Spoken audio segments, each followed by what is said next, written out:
Assalamualaikum warahmatullahi wabarakatuh.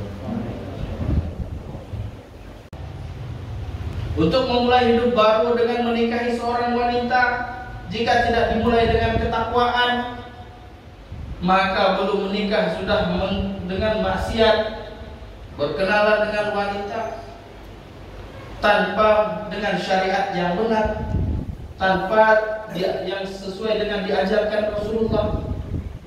Maka apapun perkara di dunia ini yang kita mulai tidak dengan takwa, hasilnya tidak akan baik. Sebaliknya, apabila segala sesuatu dalam kehidupan kita mulai dengan takwa, maka akan jadi baik.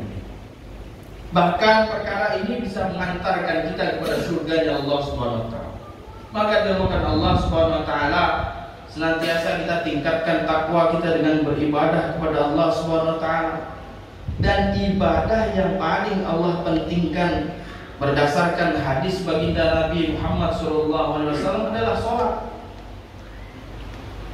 Sholat adalah perkara yang paling penting setelah kita iman kepada Allah. Sebagaimana para sahabat ketika ada orang yang baru masuk Islam, maka yang diajarkan para sahabat kepada orang baru tersebut adalah sholat. Awwalu ma yuhasabu bil 'abdu yaumal qiyamah as-shalah. Fa in salaha sa'iru amali wa in fasada sa'iru amali. Apa awal yang pertama dihisab oleh Allah, yang dihitung amalnya adalah sholat. Maka apabila sholat seseorang ini baik, maka amal-amal yang lain pun akan dihitung baik. Sebaliknya apabila sholatnya buruk, maka amal-amal yang lain pun dihitung buruk oleh Allah Subhanahu wa taala.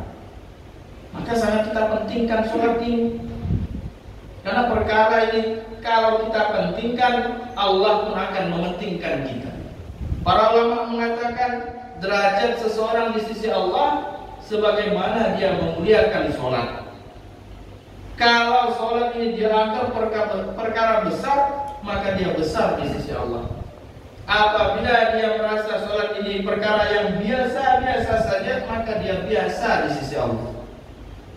Bahkan nauzubillah, apabila dia merasa remeh sholat ini, maka dia lebih remeh lagi di sisi Allah Subhanahu wa taala. Man hadat alaihi sholat fahuwa indallahi ahwan. Siapa yang menganggap remeh sholat, maka dia lebih remeh lagi, lebih hina lagi di sisi Allah Subhanahu wa taala. Maka firman Allah Subhanahu wa taala, sholat 5 waktu ini sudah keringanan dari Allah Subhanahu wa taala kepada kita. Ketika peristiwa Isra Mi'raj, baginda Nabi Muhammad SAW mendapat syariat sholat 50 kali. Yang bisa kita bayangkan, kalau kita kerjakan sholat 50 kali dalam 24 jam, sekitar setengah jam sekali kita melakukan sholat. Tetapi para sahabat ketika mendengar berita ini, para sahabat mengatakan, wahai Rasulullah, mengapa engkau minta keringanan kepada Allah? Seandainya 50 kali sehari pun kami siap. Karena para sahabat paham hakikat sholat. As-sholatu mi'rajul mu'min. Sholat ini mi'rajnya seorang beriman. Para sahabat yakin, para sahabat paham, sholat ini adalah media pertemuan antara seorang hamba dengan Tuhannya. Sehingga para sahabat seandainya sholat 50 kali pun siap. Tapi kita hari ini sholat 5 waktu pun banyak yang tidak kita kerjakan. Tentu maka Allah Subhanahu wa taala, mungkin kita hadir di sini semuanya melaksanakan sholat 5 waktu berjamaah. Tapi masih banyak tetangga-tetangga kita, saudara-saudara kita yang hari-hari berkumpul dengan kita, belum mendapat kenikmatan dalam sholatnya, sehingga mereka merasa beban sholat 5 waktu. Ini adalah tanggung jawab kita. Karena dalam surat Al-Asr Allah perintahkan, wa tawasau bil haqq, salinglah mewasiati salinglah menasehati dengan kebaikan, dengan kebenaran. Dan di antara kebaikan dan kebenaran adalah sholat. Dan kebaikan yang paling utama adalah sholat. Maka ketika kita memperhatikan saudara kita, tetangga-tetangga kita, orang-orang yang sering berkumpul dengan kita, belum melakukan sholat, ini tanggung jawab kita untuk mendakwahinya, untuk mengajaknya sholat. Karena ini pesan Allah SWT dalam surat Al-Hasr, saling mewasiati dengan kebenaran. Sehingga apa? Ketika kita sampai di akhirat, kita tidak dituntut lagi. Karena ketika sampai di akhirat, al-akhillau yawmaidin aduun li ba'din adu illal muttaqin. Pada hari itu, pada hari kiamat, orang yang di dunianya saling berhubungan baik, ketika sampai di akhirat, ketika hari kiamat, aduun li ba'din adu, saling bermusuh-musuhan satu sama lain.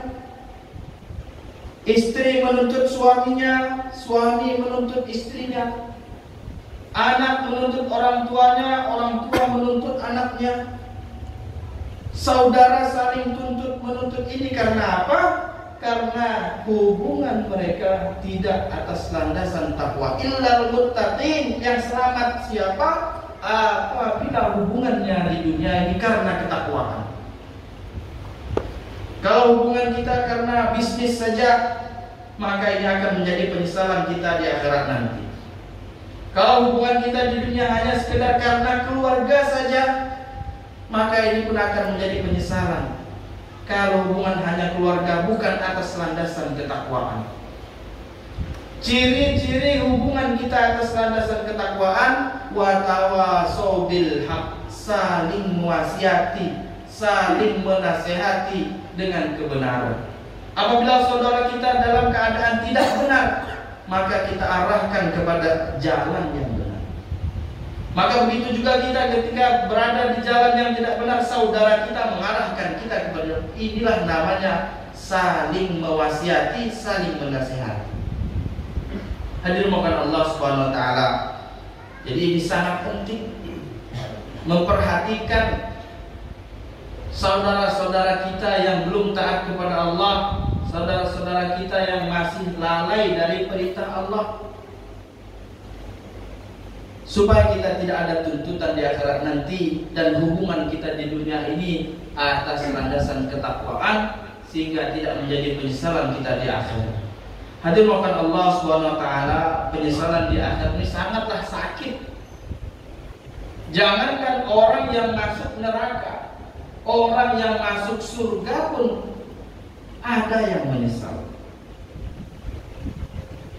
Laisa yatahassaru ahlul jannah illa ala sa'atin marrat bihim bighairi dzikrillah.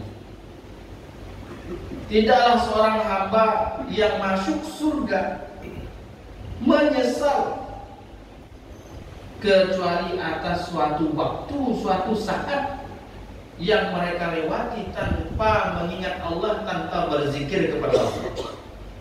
Dalam kehidupan kita kadang ada waktu-waktu yang terlewat tanpa kita buat amal, tanpa menghasilkan pahala untuk akhirat kita. Ini akan menjadi penyesalan bagi kita jika kita telah masuk surga. Diumpamakan jika seseorang ini masuk di gua, diperintahkan untuk masuk ke suatu gua, yang diberitakan dalam gua ini banyak intan permata, emas berlian, maka ada 3 golongan manusia. Yang pertama, mereka yakin seyakin-yakinnya, maka ketika masuk ke dalam gua mengambil sebanyak-banyaknya. Kemudian orang kedua yakin tapi setengah-setengah, dia mengambil tapi sedikit saja. Orang ketiga tidak yakin sama sekali, ketika masuk gua keluar tanpa membawa apa-apa. Orang perumpamaan yang pertama adalah orang beriman yang akhirnya masuk surga. Ketika dia melihat amalnya, hasilnya, maka dia menyesal. Mengapa saya tidak mengambil lebih banyak lagi?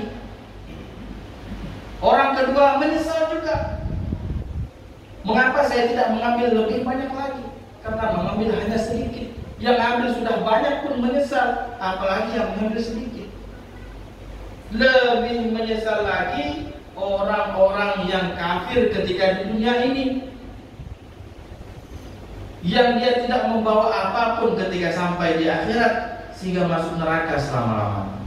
Maka dimakan Allah Subhanahu wa taala, sebanyak apapun amal yang kita siapkan di dunia ini, belumlah cukup untuk kita masuk surga. Rasulullah SAW bersabda, seorang yang masuk surga ini bukan karena amalnya, murni karena kasih sayang Allah kepada dia. Maka seorang sahabat bertanya, bahkan engkau ya Rasulullah, bahkan aku? Tetapi Allah SWT mengasihi aku. Bahkan Rasulullah sekalipun masuk surga bukan karena amalnya yang begitu banyak pengorbanan beliau, tapi masuk surga karena kasih sayangnya Allah SWT. Maka di hari Jumat ini kita harap yang sebesar-besarnya, yang sebanyak-banyaknya kasih sayang Allah, sehingga kita hamba yang banyak berdosa ini, dosanya Allah ampuni, sehingga Allah SWT jadikan kita hamba-hambanya yang masuki surganya Allah SWT. Jadi kita yang masuk surga bukan karena amal kita, bukan karena sholat kita, puasa kita, zakat kita, haji kita, tetapi karena kasih sayang Allah SWT. Maka di hari Jumat ini Allah SWT bukakan pintu pengampunan yang sangat lebar, pintu kemakbulan doa yang sangat besar, sehingga jangan sampai kita sia-siakan hari Jumat ini untuk memohon ampun kepada Allah Subhanahu wa taala, untuk meminta surganya Allah Subhanahu wa taala. Jalanallahu wa iyyakum minal faizin al-aminin wa adkhalana wa iyyakum fi zumratil muttaqin al-muqinin. Aqulu qawli hadza wa astaghfirullah li wa lakum fastaghfiruhu innahu huwal ghafurur